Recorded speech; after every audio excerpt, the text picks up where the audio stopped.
everybody. Welcome to Married with Wrestling.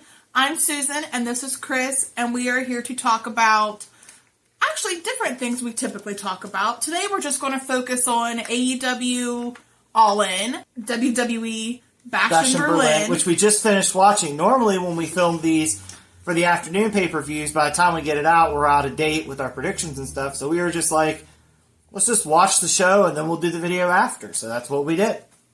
Yeah. So we have all in to discuss that happened last weekend, Bash in Berlin that happened today, and we're going to talk about, well, when you get this video, it'll be Sunday, so yesterday, and then we're going to preview a little bit of NXT No Mercy coming up. So all three, NXT No Mercy we don't know yet, but All In and Bash in Berlin were both pretty fun events. Yes. We will go ahead and start with Bash in Berlin because it's freshest in our mind. So the Bash card consisted of Gunther versus Randy Orton for the World Championship, which did main event. Cody Rhodes and Kevin Owens, which opened the show. The Terror Twins of Rhea Ripley and Damian Priest against Dominic Mysterio and Liv Morgan. The Spooky Witches, Unholy Union, Alba Fire, Isla Dawn against Jade Cargill and Bianca Belair. And then the strap match between CM Punk and Drew McIntyre. So for me, I think all the matches were pretty good. A couple of the finishes felt kind of sudden. To me, I would say the weakest match was the Unholy Union, Jade Cargill and Bianca Belair. I would agree with that one. Although that match wasn't bad. It wasn't, but Jade just looks so... She still looks green to me at times. So, but my match of the night was the Terror Twins and Liv and Dawn. That one was pretty fun. That was my favorite of the night. Yeah. Now, the other four... were really good. Like Cody and KO was a great opener. Owens didn't end up turning. I think they're going to save that for TV. These two might run it back at Bad Blood. Yeah. I hope so, because as of right now, Solo Sikoa's whole I got next. I don't really want Solo in the title picture right now. I understand why he's there, but we could do other things. The Bloodline doesn't have to center around the title all the time. Yeah. Maybe do stuff with the tag titles. I mean, at least SmackDown has that going for it, because Raw, it kind of seems like the tag titles have disappeared. Yeah. They got on JD McDonough and Finn Balor, and they've barely been seen since, or featured, or defended. So maybe we should focus on the tag titles with the Bloodline. Yeah. Leave Solo out of the main event for now, because there's still more stuff that Cody can do. After that was the women's tag match. Like I said, Bianca Belair and Jade Cargill did re-obtain their titles. To the shock of pretty much no one that was going to happen. I just hope that the Unholy Union doesn't go back off TV for months at a time. It's like they don't know what they want to do with them. They were, and you and I were talking during the show, we thought, because they called up Alba Fire and Isla Dawn and then put them on the bench for like a year. And they had just gotten together in NXT, so I don't know why they didn't let them cook another 6 months in NXT together. Because I think that would have made a difference for them on the main roster. So that was that's actually NXT call-ups are still kind of up in the air, because Kiana James has done. She hasn't done anything. Hadn't done anything since she got up. So after that was the Punk and McIntyre match, which was pretty good, properly brutal. Punk got the match and his bracelet back. And he pretty much killed Drew McIntyre to do it with a go-to-sleep every time he had to touch a turnbuckle. I thought the turnbuckle stipulation was going to make the match a little weird, but in the end it didn't really end up making a difference. I felt like it was a little too Big Brother-ish. No, with the touch of the turnbuckles? Yes. Yeah. Like, if I wanted to watch a game like that, I'd watch Big Brother. Were you expecting the referee to run over and give CM Punk a key and say, "Congratulations, Phil, you're the new head of household. You just won the HOH, or you just won the golden power of veto." And Drew McIntyre's just dead on the ground. like Angela with the charcuterie board. But that match was pretty fun. I expected Punk to get this one. I think we're going to go around 3 at Bad Blood, and it wouldn't surprise me if it happened in a Hell in a Cell. Actually, I'd really like it if it happened in a Hell in a Cell. I had seen people pitch the idea that Rhea and Liv could do a Hell in a Cell match, and Punk and McIntyre, if they wanted to do 1-1 again. But it really seems like they're only doing these things if they're warranted, except for the Royal Rumble and the Elimination Chamber. But we'll see. Yeah. After that was your favorite match of the night, which is the Terror Twins and Liv and Dom. Rhea definitely got some shots in on Dom. Rhea, if I'm not mistaken, she got the loudest pop of the night. Probably when she started whooping Dom. Yes. Yeah, because they have that crowd noise meter thing that they use in international shows. Rhea Ripley, not Cody Rhodes, not Gunther. Rhea Ripley got it. Rhea Ripley and Randy Orton kind of, I feel like, were the top two. Rhea Ripley was the top one, though. Yeah, I agree. I think Randy Orton's highest was like 107, 110. Yeah. Rhea Ripley's was 117. Okay. There's probably video proof out there somewhere of it. But that match, the proxy numbers not be right, but still. But I saw a lot of complaints online because I was following the boards while we were watching the show, and I do get the impression where people were saying that the new Judgment Days looked very weak because even with all 5 of them, they still couldn't stop Rhea and Damian Priest. My rebuttal to that would be that Rhea and Damian Priest are twice the size of every other Judgment Day member. The closest in size is Carlito. Yeah.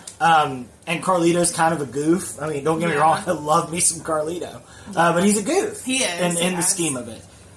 So I do think they're going to have to do something to make the Judgment Day more of a threat. I don't know what that is right now. But if this keeps going the direction it's going, I don't really see the need for this feud to go much longer because Rhea and Damian have kind of proved their point. And I'm ready for Rhea and Damian to go do separate things. I want to see what they look like post-Judgment Day. You don't want them to be together anymore? I don't really think we need it. There's nothing for them to chase. There's not really... They could go after their separate world titles, but they don't really need the other for that one. True. So I don't know. I'm interested to see where it goes. I think maybe we revisit this one more time at Bad Blood. I would say with Damian and Finn, and probably Rhea and Liv one more time. Mm-hmm. I don't know if Rhea takes the title there. Maybe she should. I don't know. I think Finn needs to beat Priest, and we could maybe run this maybe to the end of the year. And then start fresh at the Royal Rumble for something new for Damian Priest and Finn Balor. Mm-hmm. Would be my best guess on that one. And then finally, the main event was Gunther versus Randy Orton. This match was good. I forgot that Orton matches can sometimes go a little slow. Orton kind of takes his time with things, like really takes his time with things. But I still enjoyed the match. You know, it's a Gunther match. Gunther could wrestle my cat, and I enjoyed it. There was one point, though, where, like... When Randy Orton was getting the steps together in front of the announce table, and I was like, oh my god, 30... I'm literally on my deathbed at this point, waiting for him to, like, do something, though. Like, we waited forever. You're on your deathbed. Like, we had to wait forever for them to, like, for them to do anything. We had to... It was, like, what? At least 5 minutes, I feel like. It was a good while. Yes. In the ending, Gunther just put Orton to sleep. He put him out. But it was a really cool visual. I love when this happens in Gunther matches, especially late in the game. Gunther had got himself out of an RKO, and he went to chop Randy Orton in the back. And there was just a mist of sweat that flew in the air. And Orton just goes, oh, shit! And then he's grabbed and he's done. Orton was having a lot of fun at the beginning of the match. I think at one point he was trying to break Gunther, and I think he did get him a little bit. I think Gunther is pretty... He seems like he could be kind of easy to crack if you catch him in the right mood. I've seen a lot of video, because I know Jey Uso's cracked him a couple times. Yeah. But overall, it was a really fun show. The Germany crowd brought it. The international crowds usually do. I've seen a lot of people on live threads kind of turn on the international crowds, and they say that it tends to make them more about them. I'm sorry. It, to me, is much better than the abject silence that an American crowd is typically What does that brought. mean it makes them more about them? That they're just chanting for the sake of chanting and getting themselves noticed. Do they realize the point of wrestling shows are the crowds are meant to be loud? It's not good if the crowd's quiet? That's what I'm saying. Like, I think the American crowds have gotten a lot better. I also agree with the sentiment that I said they had WWE announce again that this was the top grossing show that they've ever had in an arena. And I didn't really think about this until I saw some comments online. They're like, WWE is bragging about how much money its fans spent to go there. And they kind of are. Because I guess the European tickets like that, I guess they really jack up the price on the international European shows. That's why they keep breaking that record. Why is that so bad to brag about, though? Don't you want people to know that people are buying your product? You do, but at the same time, like, wouldn't it be kind of weird if, like, somebody came to you and they're like, congratulations, Susan, you spent $500 on this. And you'd be like, yeah! Wait, I did spend $500. I don't think it's weird. Okay. I feel like they've always done that. I think it's better for them to talk more about crowd size than money that got put in their pocket. It doesn't bug me either way, honestly. It has no bearing at all what I think about the show. I really don't give a shit. So you're like, whatever. Yeah. Whatever. I don't care. Overall, good show. I would give it a B plus. B plus, A minus. I give it an A minus. A minus? I really liked it, okay. yeah. All right. Well, what do you say we talk about All In? Okay, so from one international crowd to the other, we had the Bash in Berlin at the Uber Arena in Germany. This last weekend, we had All In at Wembley Stadium in London. All In was a really, really good show. I would really like it if AEW could cut down their pay-per-views by just a little bit. I cannot focus for 5 hours. Yeah, it's a lot. It's a lot. That being said, it was a fun show. There was a lot memorable that happened. We had new trios champs. I'm not sure how to feel about this because we had the Bang Bang Gang, who've been in this story for a minute. Yeah. Christian Cage and his crew that have been in this story a minute. House of Black has been involved in this story for a minute. And who won the titles? Claudio Castagnoli, Wheeler Yuta, and Pac. Okay. That kind of just nerfed the other 3 teams that, had stakes in the game. Yeah. I understand you wanted to get Pac on the show, but you could have just given him a showcase singles match and that would have been fine. Yeah. And like I said, those 3 ended up winning the titles, which is very odd, but okay. It wasn't the last that we saw of Christian Cage that night, though. We'll get to that in a minute. So after that, we saw... I'm not going to remember all the matches. It's been a week ago, but this is just what's familiar to me. Tony Storm and Mariah May put on a hell of a match. It was a really good match. Yeah, and I don't pay that much... I don't put that much stock in Meltzer ratings. I think they're interesting. But the fact that Meltzer only gave that one 3.75 is criminal. What? Well, absolutely like criminal. People with vaginas, though, right?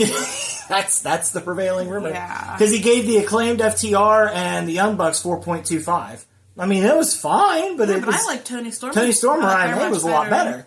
And we got the result that I wanted. Mariah May won, which was great. I think Mariah May is going to be a really good champion if they book her right.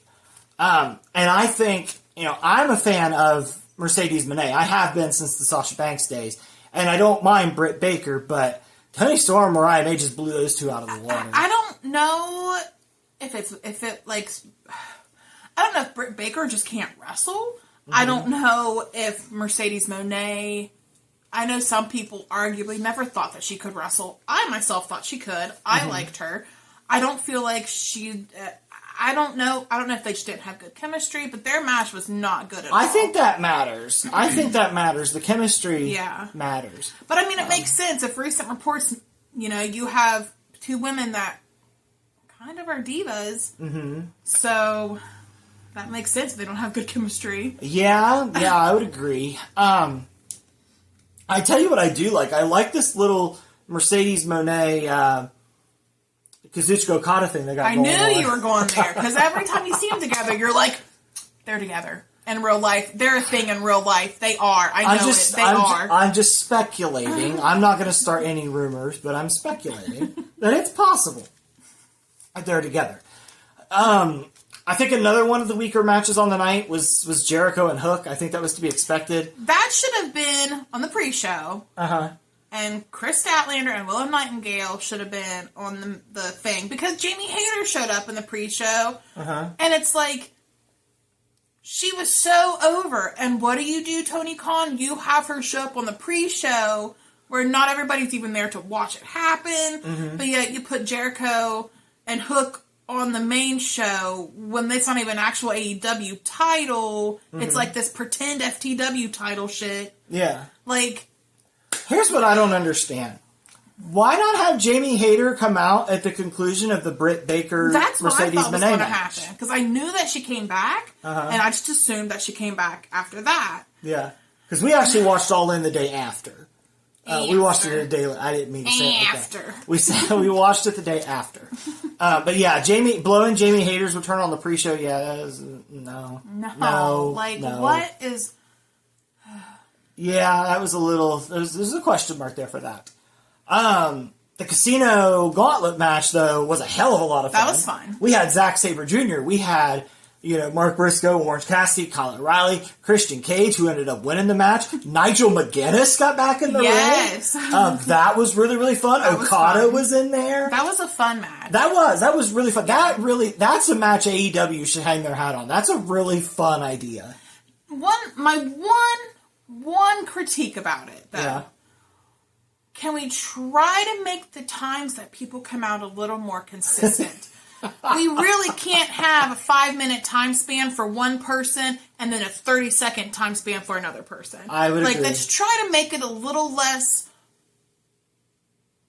outlandish when they're going to come out, I guess. Let's try to make it a little more Tony Khan. Let's try to make it not as Tony Khan-like, sporadic. Let's make it make sense. Did we mention Ricochet was in the match? Oh my gosh, yes, he was. I forgot that Ricochet came to AEW. Yeah, he made his debut in that match. Like I said, Jeff Jarrett was in that match. Hangman Page. It was a lot of fun. There's a lot of star power. Yes, it was really fun.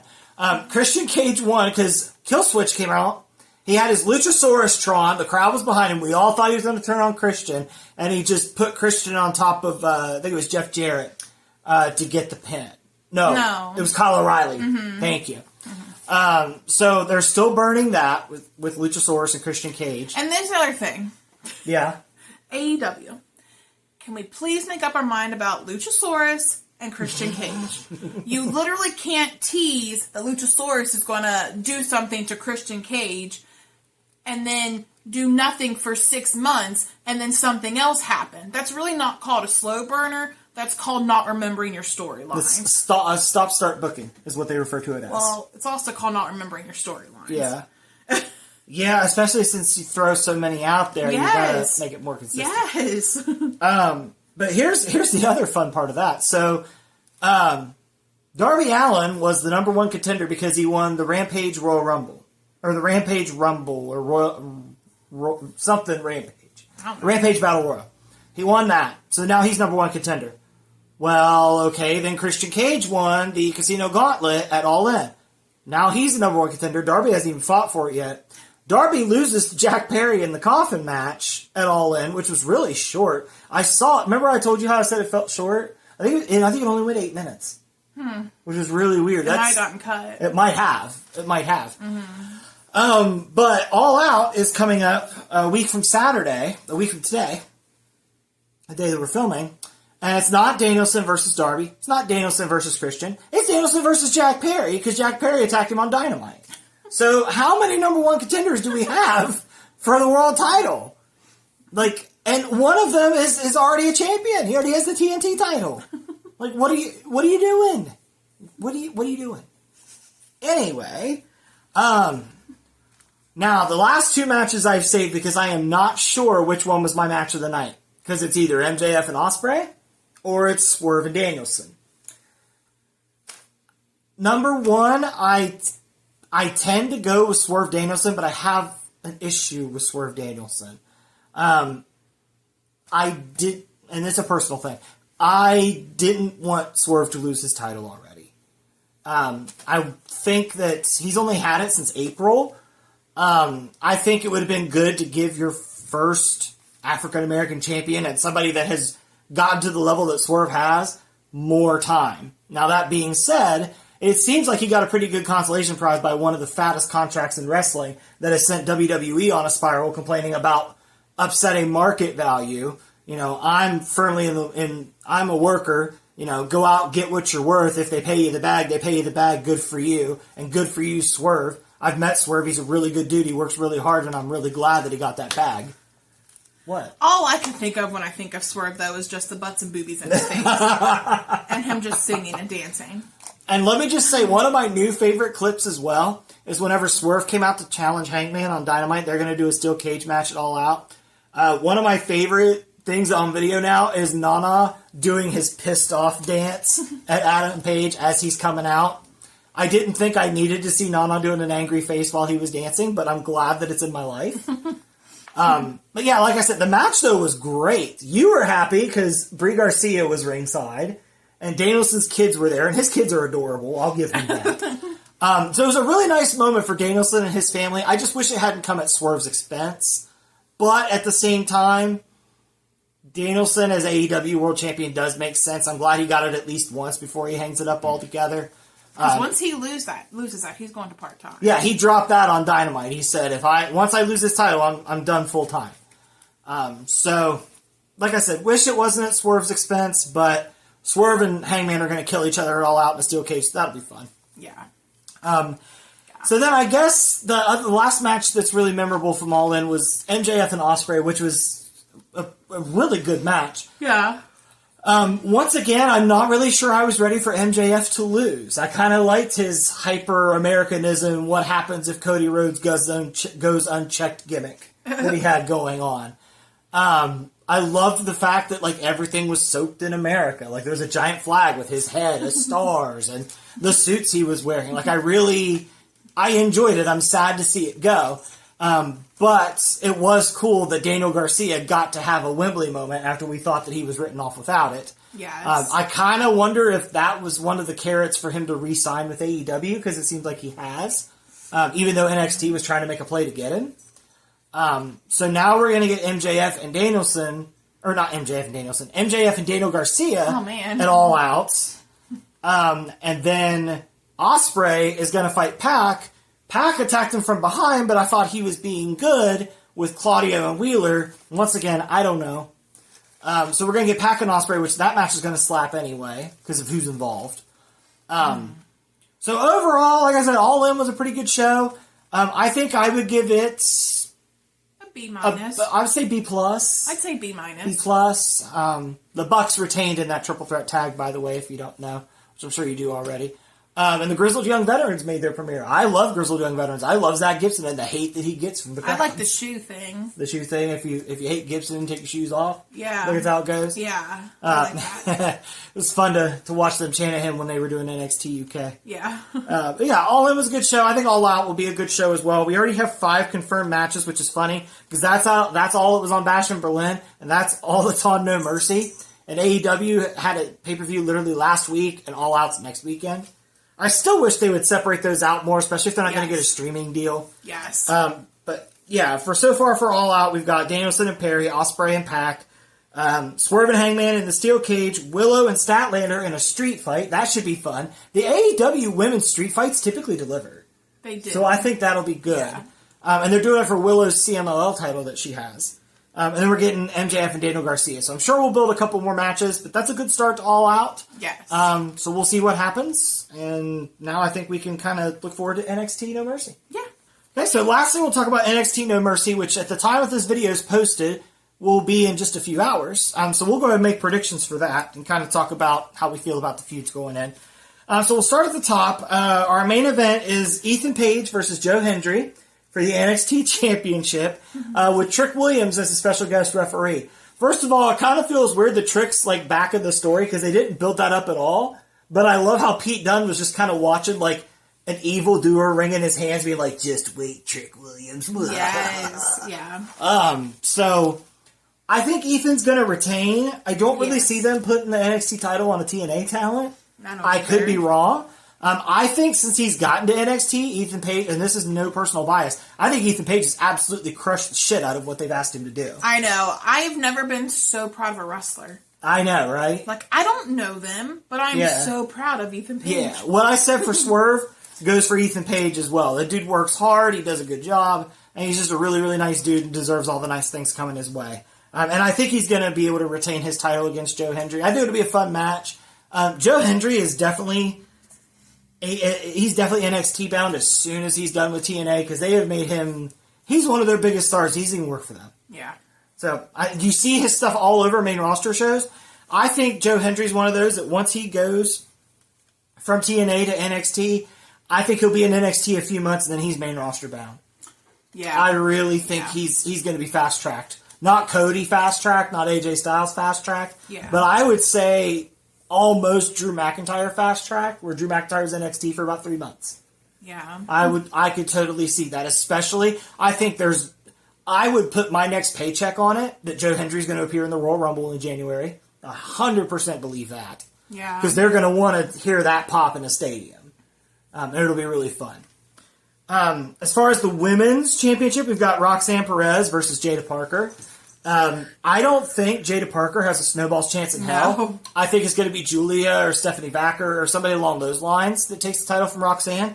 That being said, I've said it on this podcast for weeks, and I still agree. Jada Parker right now is the big star in NXT that I look to see make waves later in her career. I think Jada Parker's it. I think she's really good on the mic for as little as she's been doing this. She's athletic as hell. She's good in the ring. I think Jada Parker's your next big NXT breakout star. Build her up quickly. Get it from Kalani. That's where I would go. If you're not going to give it to Fallon Henley... kind of a weak champion, in my opinion, anyway. I just don't think Kalani has much character outside of I'm nice and I'm happy to be here. Yeah. She's decent in the ring. She doesn't really... There's not much excitement outside of the ring when it comes to Kalani. Speaking of Kalani, she's putting her title on the line against Wendy Chu. I would really love Wendy Chu to win this. I've been a Chu crewer since day one. We got a fun Rosemary appearance on NXT, which was really fun. I guessed it. I know as soon as they came out, I was like, it's going to be Rosemary. As soon as you said something about Wendy Chu's friend being demonic, you knew who it was. I was like, it's Rosemary. Yeah. And you were like, how do you know that? Yeah. Somebody else that we met at a convention was really nice. It was Rosemary. Yes. We still need to get a frame for the poster she signed for us, but I don't know how to measure how big it is. But yeah, I don't think Wendy Chu's going to win this match. I would like her to. Like I said, I've been Chu Crew since early on. Is it still Chu Crew, even though she's like... Now it's like the Chu Crew, I guess. Like zombie fight, I don't know. Did you just make that up? Chu. Yeah, I did. Yeah, we'll see. I think Jordan's going to retain. I think Kalani Jordan is kind of a weaker champion. I say, I understand why you gave it to Kalani. She won the Breakouts tournament. It made sense. But honestly, get that belt on Fallon Henley or Jada Parker. I still say Sol Ruka. You think Sol Ruka? I've always said that. I think Sol Ruka would have been an excellent first person for that. Okay, so you're pulling for Sol Ruka. I'm pulling for Jada Parker or Fallon Henley to get that title.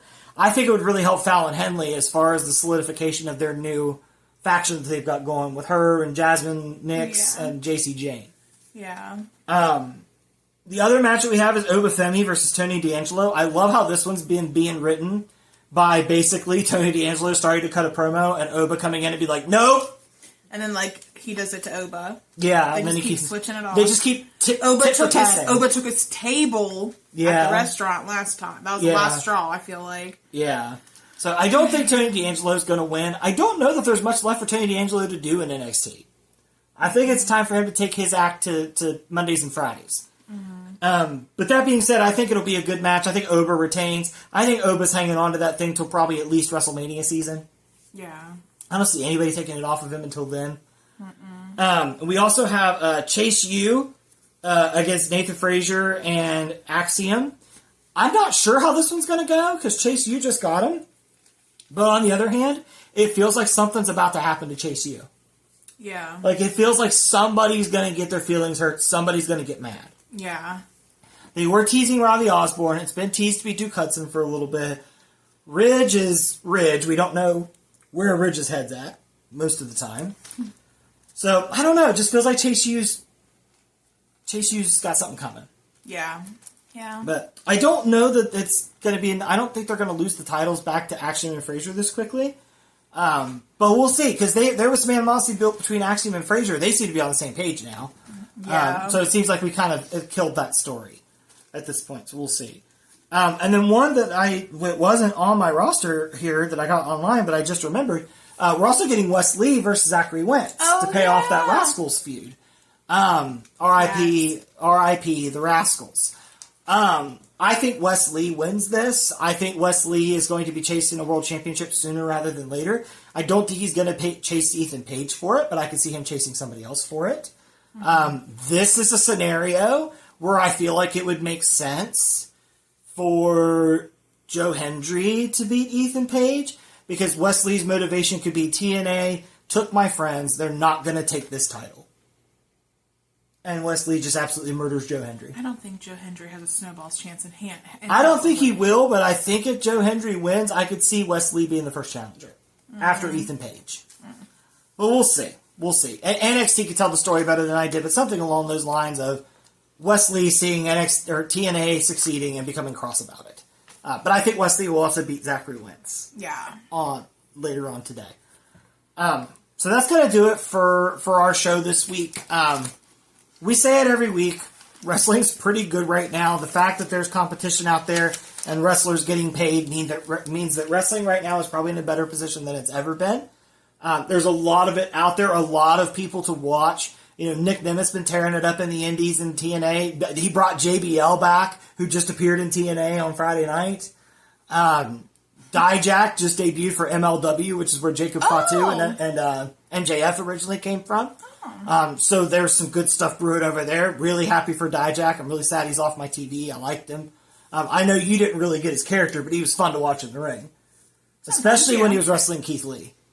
I mean, I got bored of their matches over and over again, remember? Mm-hmm. But, so I never thought that he was like, oh my god, Dijak, but I know some people liked him. Yeah. He had signs in the crowd, on main roster shows, push Dijak. Yeah. But yeah, there's a lot of good wrestling out there. Go find it. If you don't like WWE, AEW, or NXT, there's other stuff to find. And even if you don't like AEW, WWE, and NXT, you have to at least admit it's better than it's been in years. Just don't be an asshole. Yeah, just don't be a jerk and don't rain on us, the rest of us, for enjoying it.